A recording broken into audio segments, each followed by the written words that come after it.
La semaine dernière, nous avons commencé une nouvelle série que nous avons intitulée « De l'ordinaire à l'extraordinaire ». Et le titre du message de la semaine dernière, là vous avez celui qui va apparaître pour aujourd'hui, mais la semaine dernière, le titre était « Les anti-héros de Dieu ». Et s'il y avait une phrase que je pourrais mettre devant vous, que je devrais mettre devant vous pour résumer ce qu'on a partagé la semaine dernière, ce serait celle de Chesterton qui a dit ceci: Dieu choisit des gens ordinaires pour faire des choses extraordinaires, précisément parce qu'ils sont ordinaires. Si tu te sens ordinaire, tu es candidat pour vivre des choses extraordinaires. Amen. Je ne sais pas, m'était entendu un petit applaudissement, mais ce n'est pas grave.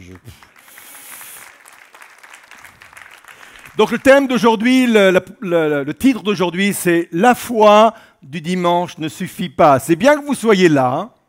C'est bien qu'on se réunisse dimanche après dimanche, toujours aussi nombreux, mais on veut le répéter, la foi du dimanche ne suffit pas. Plusieurs points à partager sur ce sujet. Le premier est le suivant: la foi est un mode de vie, pas un événement. Avec cette vérité, un événement fort ne garantit pas une foi durable. Il y a des tas d'exemples dans la parole de Dieu pour venir étayer cela. Il y a des hommes et des femmes qui ont vécu des événements extraordinaires et qui, pour autant, n'ont pas eu une foi durable. Je prends l'exemple du peuple hébreu. Le peuple hébreu a connu des événements forts. Vous imaginez ? Quand la mer Rouge s'est séparée en deux, quelle expérience extraordinaire!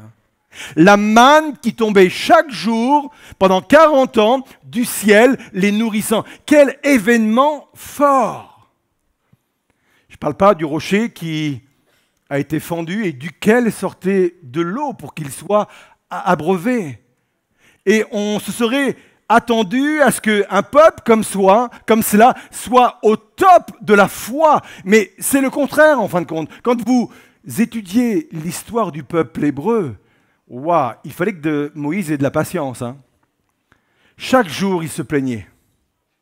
Chaque jour, ils remettaient en question leur foi quant à la providence divine. C'était des rebelles, des gens qui étaient imbuvables dans leur façon de vivre chaque jour, le quotidien, l'ordinaire de leur vie. Au point qu'à un moment donné, ils se sont même tournés vers l'idolâtrie en créant, en fabriquant le veau d'or. Tout cela pour dire que les moments forts de la vie, c'est important, ne garantit pas une foi durable. Autre exemple, celui de Gédéon. Vous savez, quand on prêche sur Gédéon, et je suis prédicateur donc je confesse aussi mon péché, quand on prêche sur Gédéon, généralement on s'arrête uniquement sur l'exploit avec les Madianites. Vous savez, c'est un moment fort dans la vie de Gédéon et dans l'histoire du peuple d'Israël. Il y a des Madianites qui sont là et qui régulièrement envahissent le pays et Dieu va appeler un homme timide dans la personne de Gédéon. On connaît ça par cœur. Dieu va se révéler d'une façon extraordinaire. Il va y avoir même des tests extraordinaires au travers de la toison. Et Dieu va se servir de 300 hommes avec des cruches, avec des flambeaux. Vous croyez qu'avec ça, on fait peur à Poutine? Je ne fais pas de politique.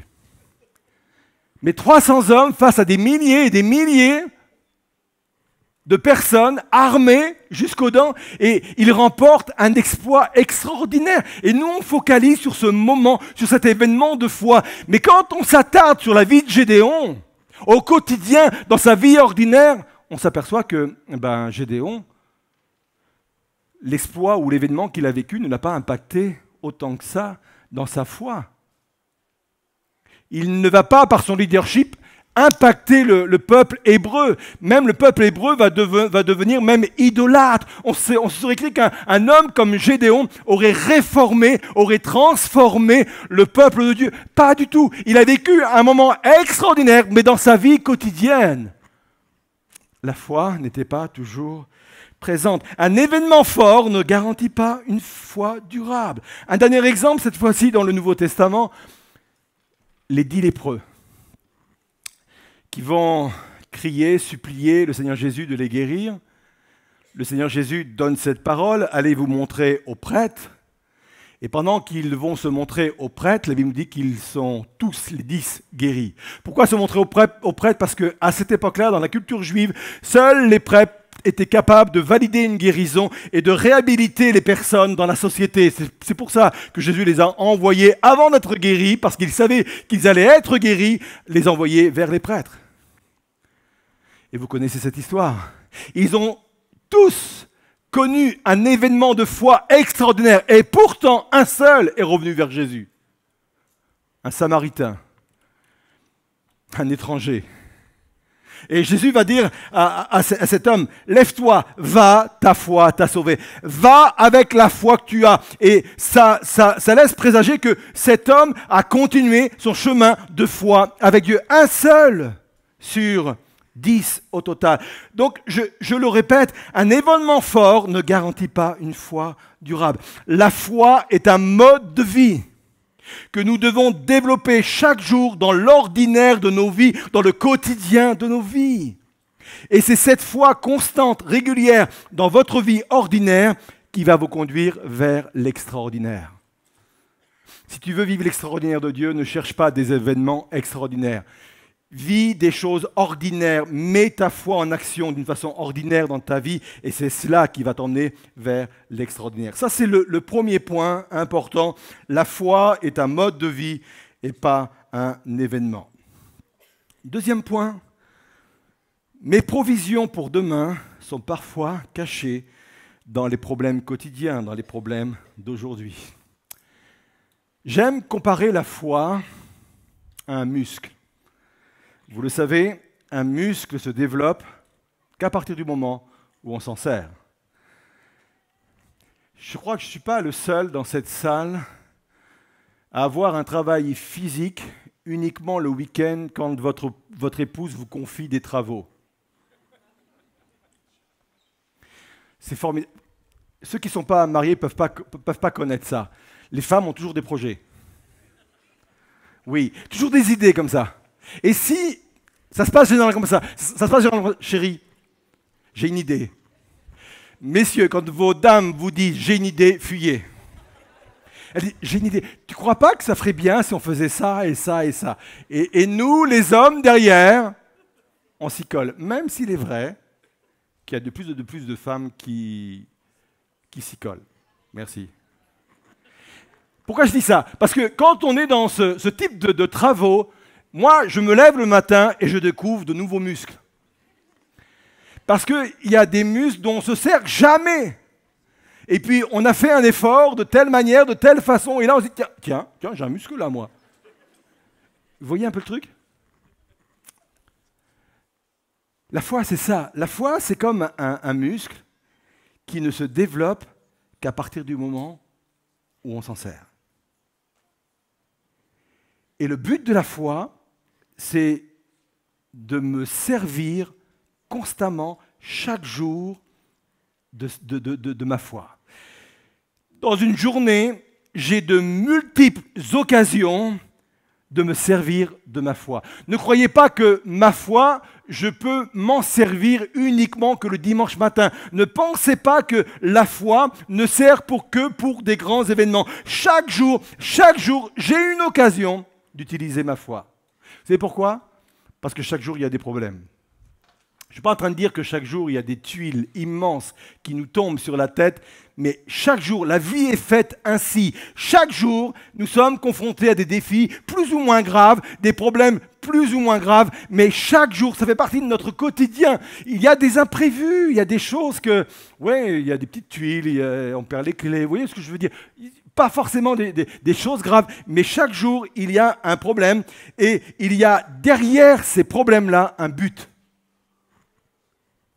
Dieu veut que l'on engage notre foi Et à chaque fois, il le fait pour que cette foi puisse se développer. C'est la raison pour laquelle il dit dans un autre texte que nous sommes appelés à marcher par la foi. Le lundi, je suis appelé à marcher par la foi. Je suis devant un défi, un problème, quelque chose qui n'était pas prévu. J'engage ma foi à chaque fois. Je suis devant mon enfant, j'entends mon enfant qui est en difficulté à l'école. J'engage ma foi. Je suis face à mon travail, je suis devant un travail que j'arrive pas à faire. C'est un peu complexe pour moi, un rapport que j'ai du mal à faire. J'engage ma foi. Derrière chaque problème, il y a un but. Et ce but, c'est de pouvoir engager ma foi. Le projet qui nous entoure, le projet que nous vivons actuellement, a changé radicalement ma vie. Il m'a fait grandir dans ma foi. Il m'a changé ma façon de prier. Je ne prie plus pour que Dieu simplifie ma vie. Alors, je vous explique, je suis saint d'esprit, je ne prie pas non plus pour qu'il la complique. Comme vous, j'aime pas la souffrance. Limite douillet. Donc, saint d'esprit, je ne prie pas pour ça, mais je ne prie plus pour que Dieu simplifie ma vie, mais je prie pour qu'il me donne la force nécessaire pour mieux l'affronter et mieux affronter les problèmes de la vie. C'est vraiment important. J'ai compris que mes provisions de demain sont parfois cachées dans mes problèmes d'aujourd'hui, dans mes défis d'aujourd'hui. Et j'ai abordé chaque défi de ce projet, que ce soit les défis administratifs, logistiques, financiers, de la même façon. Seigneur, ce n'est pas un problème pour moi, c'est un moyen pour faire grandir ma foi. Et sans doute que dans ce défi-là, il y a une dimension extraordinaire que je ne maîtrise pas. Il y a les provisions pour mes victoires de demain. Heureusement que Dieu n'a pas retiré Goliath du chemin de David. Avec cette logique que je veux mettre devant vous, si David ne combat pas Goliath, il ne peut pas obtenir son épée, et sans son épée, il ne peut pas remporter de victoire future. Et on va étayer cela. On va s'arrêter quelque peu sur l'épée de Goliath. Vous connaissez cette histoire où David va aller combattre Goliath, il est avec une fronde, il est avec 5 pierres polies. Et généralement, on s'arrête sur ces éléments-là, on explique, on met le décor en place et on laisse David courir vers Goliath. Et effectivement, à un moment donné, il prend sa fronde, il prend une pierre et la pierre atteint le milieu du front et Goliath tombe à terre. Et la Bible nous dit que David va prendre l'épée de Goliath, il la retire de son fourreau et dans un premier temps, il va lui couper la tête. Mais ça ne s'arrête pas là. Quelques mois après, David est obligé de fuir devant Saül. Saül veut vraiment mettre à mort David et les personnes qui sont autour de lui, la garde rapprochée de David. Et David, à un moment donné, on ne sait pas comment ça se passe, mais à un moment donné, David se retrouve sans épée, sans arme, et il va aller vers le prophète Achimélec. Et voilà ce qui est dit au chapitre 21 et verset 9 de 1 Samuel. David dit alors à Achimélec, « N'aurais-tu pas ici une lance ou une épée ? Il y a l'épée de Goliath, le Philistin, que tu as vaincu dans la vallée du Térébinthe, répondit le prêtre. Elle se trouve derrière les habits sacerdotaux, enveloppés dans un manteau. On l'avait conservé un peu comme un trophée. Il va lui dire, prends-la si tu veux. C'est la seule arme que nous avons ici. Et voilà ce que dit David. Donne-la-moi, répondit David, je n'en trouverai pas de meilleure. C'est l'arme qui lui convient dans la situation actuelle. C'est la meilleure des armes qui existent pour les défis qu'il a à relever dans les heures et les jours à venir. Cette arme-là, il l'a acquise parce qu'il a combattu Goliath, parce que Dieu a permis que Goliath se retrouve sur sa route et sur son chemin. Comprenez donc l'idée que dans mes combats d'aujourd'hui, il y a sans doute des provisions dont j'aurai besoin demain.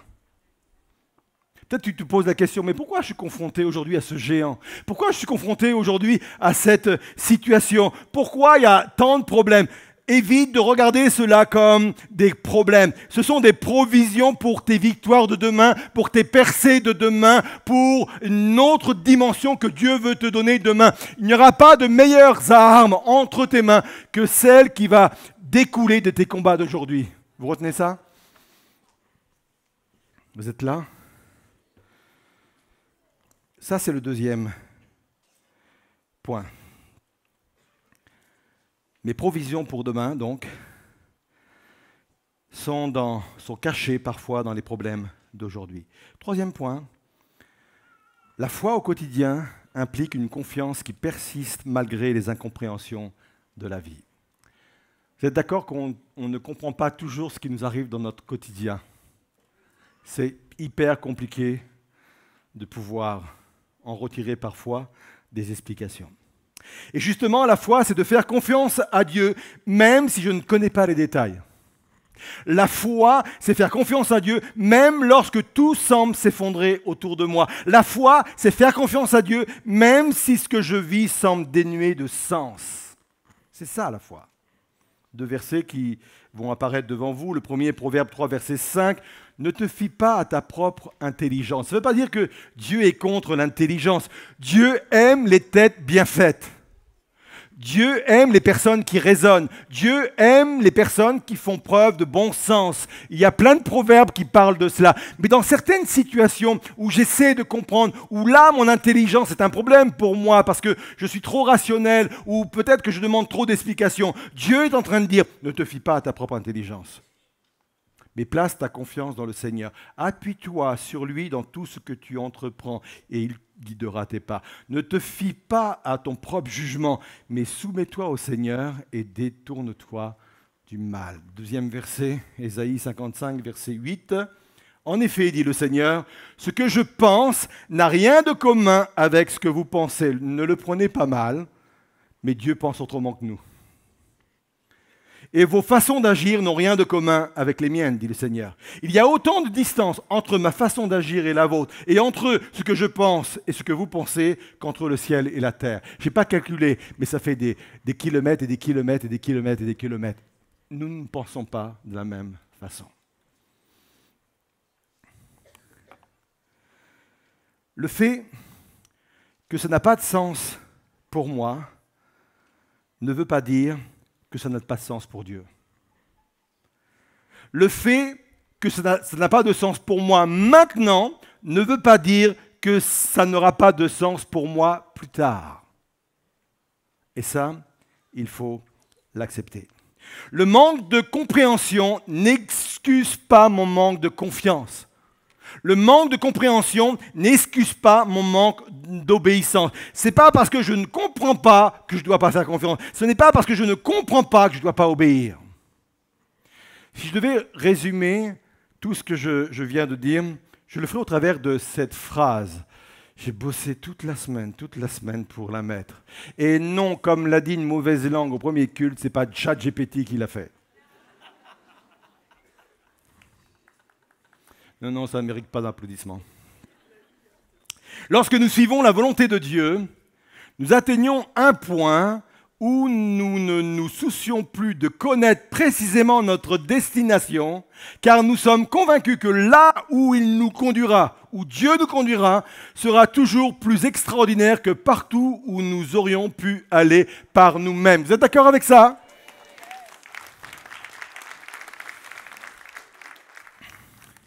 Imaginez, vous faites du stop, quelqu'un s'arrête, vous lui donnez la destination là où vous voulez aller. Vous montez dans la voiture et la personne vous en met à l'opposé. Problème. Parfois, Dieu fait la même chose avec nous. Mais le problème, ce n'est pas qu'on ne va pas atteindre la destination. Le problème, ce n'est pas de connaître là où on va aller, mais qui nous conduit vers là où on va. C'est ça l'essentiel. Même si c'est compliqué, parfois il y a des chemins compliqués, parfois on est dans des chemins complètement détériorés, des ornières, on ne sait pas comment en sortir. Même si c'est compliqué, il faut faire confiance. C'est Max Lucado qui a dit ceci: Dieu n'a jamais dit que le voyage serait facile. Dieu n'a pas dit que sur le chemin il n'y aurait pas de secousses. Dieu n'a pas dit que parfois il fallait traverser la boue. Mais il dit ceci: mais il a dit que l'arrivée en vaudrait la peine. Des fois, pour avoir des beaux points de vue, il faut franchir parfois des chemins pas évidents. Mais l'arrivée vaut la peine. Et avec Dieu, c'est pareil. Peu importe, je ne sais pas où il m'emmène. Là, j'ai perdu le contrôle de ce qui se passe. Mais je sais une chose, c'est que Dieu est au volant. Et si Dieu est au volant, il va m'emmener au meilleur endroit qui puisse exister pour ma vie, pour ma situation. Vous êtes là?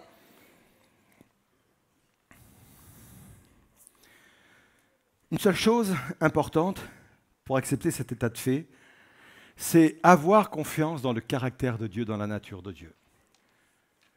On butera régulièrement sur cela. Régulièrement. Quand je connais le caractère de quelqu'un, je sais si je peux lui faire confiance ou pas. Tout nous ramènera au caractère de Dieu. Soit il est bon, ou soit il ne l'est pas. Soit il est juste, ou il ne l'est pas. Soit où il est fidèle, ou il ne l'est pas. Soit il veut le meilleur pour moi, ou pas.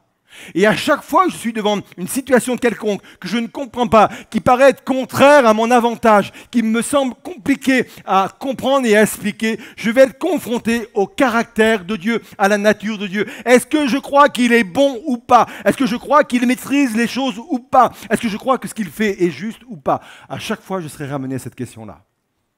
À chaque fois. Ça a été le premier mensonge de l'histoire. Quand le diable, sous la forme du serpent, est allé tenter Adam et Ève, ils ont été tentés sur cette question-là. Mais vous êtes sûr que Dieu est bon et si bon que cela? Pourquoi vous dites qu'il est bon alors qu'il vous empêche d'avoir accès à quelque chose qui va changer, transformer votre vie? Il vous a défendu de manger ce fruit. Et moi, je vous dis que si vous mangez de ce fruit-là, vous allez devenir comme des dieux. Et si Dieu était tellement bon, pourquoi il vous interdit d'être comme des dieux? Le plus grand mensonge de l'histoire est le premier mensonge de l'histoire qui perdure encore de génération en génération. Et je le répète, pour tout croyant quel qu'il soit, on bute régulièrement sur cette question, la nature et le vrai caractère de Dieu.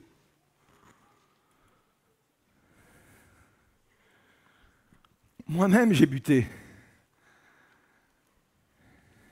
J'ai donné ce témoignage dans mon dernier livre.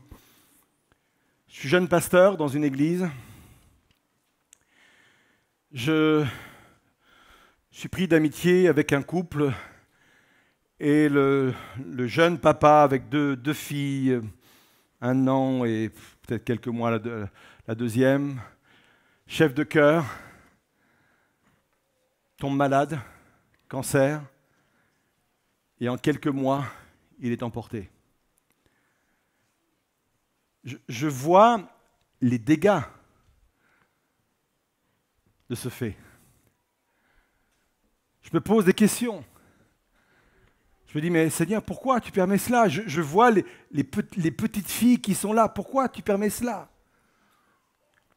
Je m'apprête à faire le service d'inhumation le lendemain. Et pendant la nuit, je suis réveillé par un appel téléphonique. Et cet appel téléphonique m'apprend qu'un membre de mon conseil d'administration vient de mettre fin à ses jours. Et là, je bute sur cette question-là. Je bute sur le caractère de Dieu. Je bute sur la nature de Dieu. Je suis pasteur. Mais ça ne m'a pas empêché de buter. Mais Seigneur, qu'est-ce que tu me fais? C'est le moment où il faut être ferme en disant « Seigneur, je ne comprends pas. Mais je sais une chose, c'est que tu ne fais jamais d'erreur. Je ne comprends pas. Je ne comprends pas pour cette famille. Je ne comprends pas pour l'Église qui était en peine parce que l'Église croyait au miracle de Dieu. En plus, l'Église s'était auto-émulée et ça s'entend et priait. Et on disait « Mais Seigneur, va pas permettre cela. » On bute à un moment donné sur ce trait de caractère-là. Est-ce que Dieu est bon ou pas bon? Est-ce que Dieu est juste et pas juste? Et on s'en sort uniquement par le fait d'affirmer « Je ne comprends pas, mais Dieu reste juste. » Les pensées de Dieu sont au-dessus de mes pensées. C'est sa façon d'agir, sa façon de faire me dépasse. Elle est à l'opposé de ce que je peux imaginer. Mais il reste tout de même Dieu. Le roi David a buté contre cette question-là. Il est dit dans le psaume 105, verset 5, « Car l'Éternel est bon, car son amour durera toujours, et sa fidélité s'étendra d'âge en âge. » David, dans le livre des psaumes, 150 chapitres, va le dire 31 fois. Je ne peux pas interpréter la chose sans penser que ça a été le combat de la vie de David. David, vous connaissez son histoire, il n'a pas eu une vie facile. Déjà, son enfant, je ne vais pas revenir dessus, son adolescence, sa jeunesse, il a eu une vie de roi, une royauté compliquée, assez chaotique, des relations avec ses enfants, sa famille, son épouse chaotique. Bref, j'imagine facilement la vie de David avec des obstacles, et encore des obstacles, et encore des obstacles. Et régulièrement, il a été amené sur ce point-là, il était obligé. Non. L'Éternel est bon, son amour durera toujours et sa fidélité s'étendra d'âge en âge. Il n'essaie pas de se convaincre, il appuie des vérités qui sont des vérités éternelles. Il en a besoin pour fortifier sa foi et c'est nécessaire. Et peut-être que tu es là ce matin, face à cette situation. Je ne comprends pas ce qui m'arrive, mais dans toute mon incompréhension, je continue à louer Dieu. C'est C.S. Lewis qui a dit ceci. Si Dieu était assez petit pour que nous puissions le comprendre, il ne serait pas assez grand pour que nous l'adorions. Réfléchissons.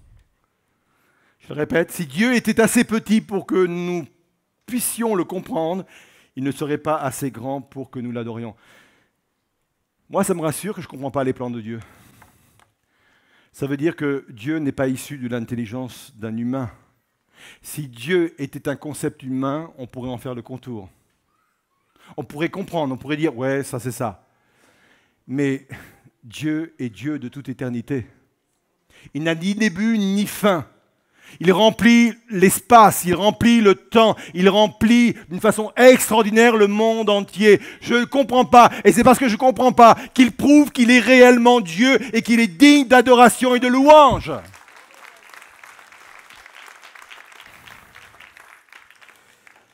Je vais conclure et je vais inviter le groupe de louange à venir me rejoindre. Reste encore quelques instants avec moi. La foi du dimanche ne suffit pas. Je suis béni que vous soyez là, nous sommes bénis d'être ensemble et je suis béni que les internautes également nous suivent en ligne, en direct et peut-être même en replay, mais ce type de foi ne suffit pas. La foi n'est pas un événement. La foi, c'est un mode de vie. Peut-être que tu es confronté à une situation et Dieu te dit « engage ta foi ». Tu ne vas pas aller plus loin, tu ne vas pas percer si tu n'engages pas ta foi. Peut-être que c'est un petit truc. Je m'adresse à un étudiant peut-être qui se heurte peut-être à la difficulté de certains cours ou peut-être relationnel par rapport à certains camarades ou certains professeurs. Engage ta foi. Ça peut être un enfant chez toi qui est compliqué et difficile. Engage ta foi dans ton quotidien, chaque jour. Avant de quitter la maison, engage ta foi. Quand tu rentres le soir, engage ta foi. Engage ta foi. La foi n'est pas un événement. La foi, c'est quelque chose qui se vit au quotidien. C'est une marche quotidienne. Peut-être que tu es devant un combat qui, ce matin, te dépasse et tu n'en comprends pas forcément le but, mais j'aimerais que tu réalises tout à nouveau que si tu ne remportes pas ce combat, si tu ne remportes pas ce combat contre ce géant, il va te manquer à un moment donné une épée qui va te servir dans les jours, dans les mois ou dans les années à venir. Je ne veux pas passer à côté de mon combat parce que je ne veux pas me priver d'une épée dont je vais avoir besoin demain. Tes combats d'aujourd'hui t'apportent une provision pour demain. Accepte le fait que Dieu est au-dessus. Accepte le fait que tu ne peux pas comprendre ses plans. Accepte le fait que ce que tu vis n'a pas de sens. Accepte que ce que tu vis aujourd'hui va même à l'encontre de tout ce qu'on t'a dit, de tout ce que tu as même appris dans les églises. Accepte ce fait-là. Accepte. Il y a une foi engagée ce matin. pour que nous puissions passer de l'ordinaire à l'extraordinaire. Je voudrais vous inviter à vous lever à votre place. Et je voudrais vraiment poser cet instant. On va chanter un chant, le groupe de louanges va interpréter un chant qui parle du fait qu'on ne veut pas trembler. Si on doit trembler, c'est uniquement devant le Seigneur. On ne veut pas s'écrouler, on ne veut pas s'agenouiller devant nos problèmes et nos difficultés, mais on veut s'agenouiller uniquement devant la personne de Christ. Je crois au ministère du Saint-Esprit. Je crois que ce matin, j'ai parlé pour des personnes. Il y a des personnes dans ce lieu qui se reconnaissent, qui se sont reconnues dans ce que nous avons partagé. J'aime le fait qu'on engage notre foi. Quant à Lystre, c'est une ville en Orient, quand à Lystre, Paul a commencé à prêcher l'évangile, il a vu dans l'auditoire un homme qui avait la foi pour être guéri. Alors, il lui a donné la possibilité d'engager sa foi. Et cet homme a engagé sa foi et il a été guéri. J'aime le fait que nous puissions dans un milieu comme celui-ci, un rendez-vous comme celui-ci, j'aime le fait qu'on puisse engager notre foi. C'est pour cela que régulièrement, je fais des appels pour qu'on puisse faire le pas de la foi. Moi, je veux vivre cette réalité-là. Si quelqu'un a besoin de la grâce de Dieu ce matin, si quelqu'un veut s'identifier à ce qu'on a partagé ensemble, sortez de vos rangs, descendez du balcon, venez sur le devant. Et je vais prendre le temps de prier avec vous et je vais prendre le temps de prier pour vous. C'est peut-être un temps de brouillard, c'est peut-être un temps d'incompréhension, mais malgré ce temps d'incompréhension, l'incompréhension ne te dispense pas de l'obéissance, de la confiance et de la foi. Venez plus près, venez vraiment sur le devant. On va prendre le temps, je vais prier pour vous. On va proclamer, je ne tremblerai pas. On le proclame avec le groupe de louanges.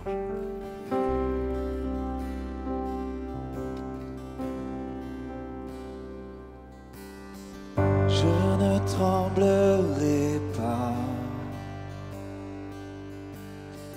devant mes ennemis. Je ne fléchirai pas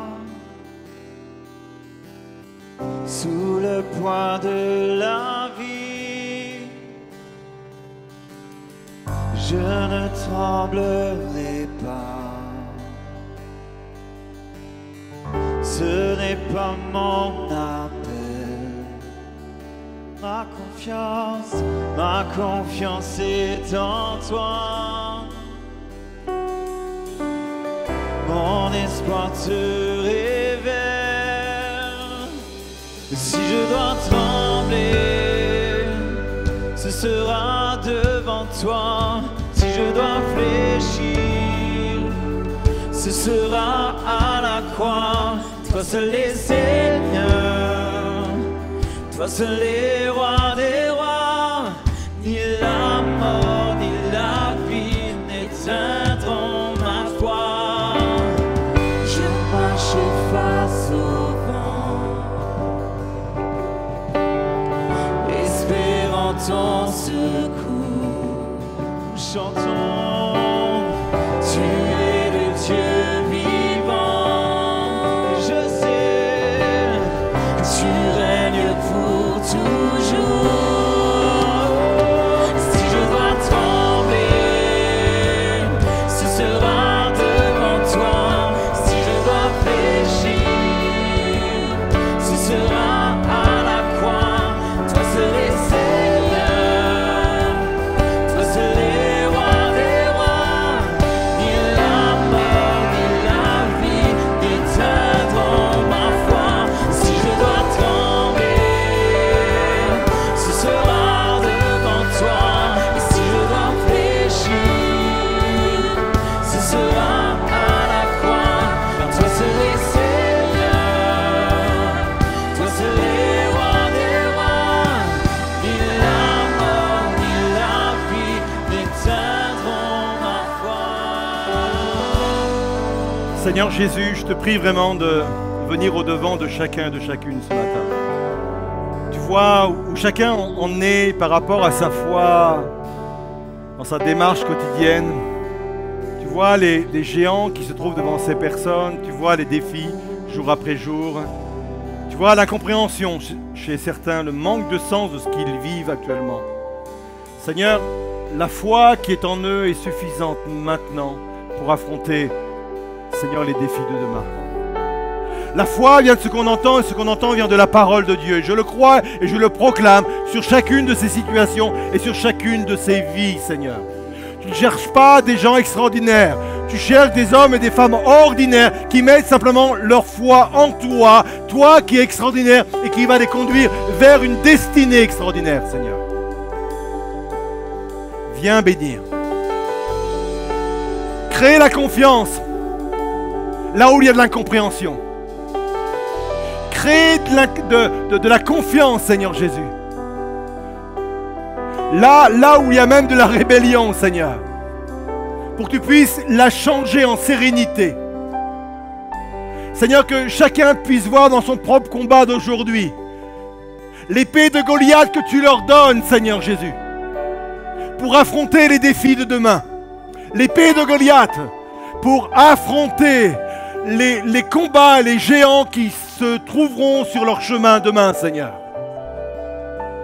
Seigneur, je proclame que ce qu'ils vivent maintenant n'est pas gratuit. Je proclame que ça a un but pour la gloire et l'avancement de ton règne, Seigneur. Je les bénis en ton nom.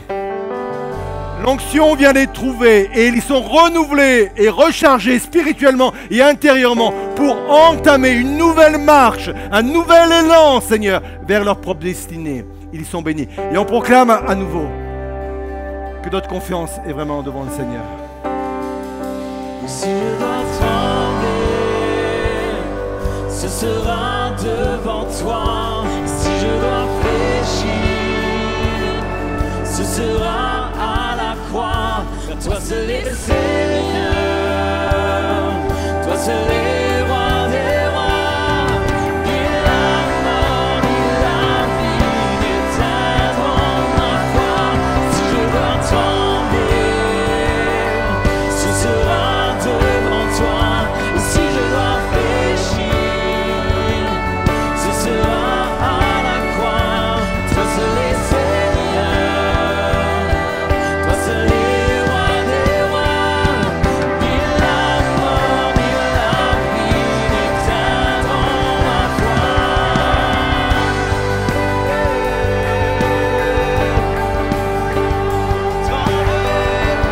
Toi seul est roi, toi seul est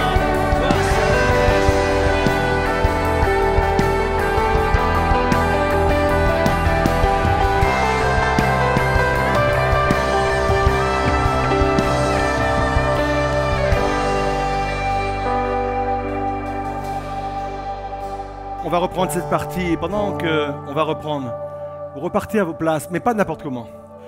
Je crois à la démarche prophétique. Je crois au mime prophétique.